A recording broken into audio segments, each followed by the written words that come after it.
Welcome back to our solo short series on dark powers and principalities found in Scripture. Today, we're diving into the cryptic figure of Talmai, a name that pops up in some key passages of the Old Testament. And while he might not be as well known as other biblical figures, Talmai has intriguing connections that go beyond what meets the eye. We'll explore his role in the Bible, look at how he might be more than just a mere human, and consider what extra-biblical sources might reveal about this mysterious character. I'm Kevin Laymon, and this is Veiled Kingdoms. Let's pierce the veil.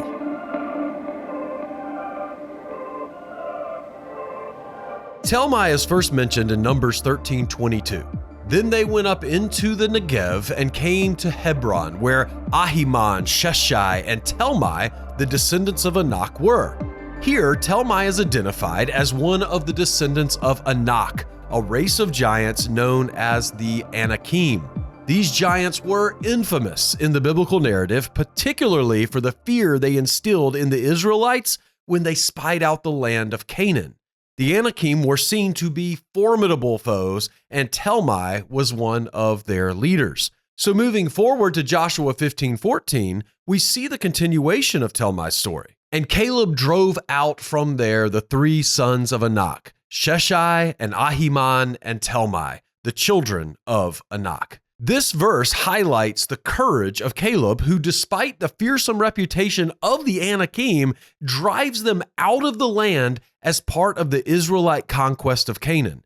This act is significant because it demonstrates Yahweh's power in enabling his people to overcome even the most daunting of enemies. And then finally, in Judges 1:10, we read, "So Judah went out against the Canaanites who lived in Hebron." Now, the name of Hebron formerly was Kirath Arba, and they struck Sheshai and Ahiman and Talmai. This passage underscores the final defeat of Talmai and his brothers by the tribe of Judah, marking the end of their threat to Israel. Now, let's explore the possibility that Talmai most likely represented more than just a physical giant. In the ancient Near Eastern context, giants like the Anakim were often associated with divine or semi-divine figures. The Bible occasionally tells us that these giants, known as the Nephilim, were the offspring of rebellious spiritual beings, sons of God, who took human women as wives, as described in Genesis 6.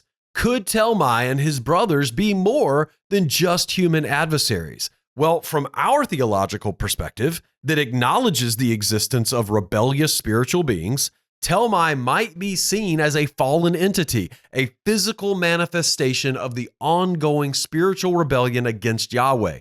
His presence in the land of Canaan represented the lingering influence of these fallen beings, making him not just a physical threat, but also a spiritual one. And as a little side note, if you're ever struggling with why God had to utterly wipe out these civilizations, this is why. And we'll cover this much more in a later episode, but for now, understand God wasn't just wiping out people because he wanted their land. He was removing a corrupted bloodline from the face of the earth.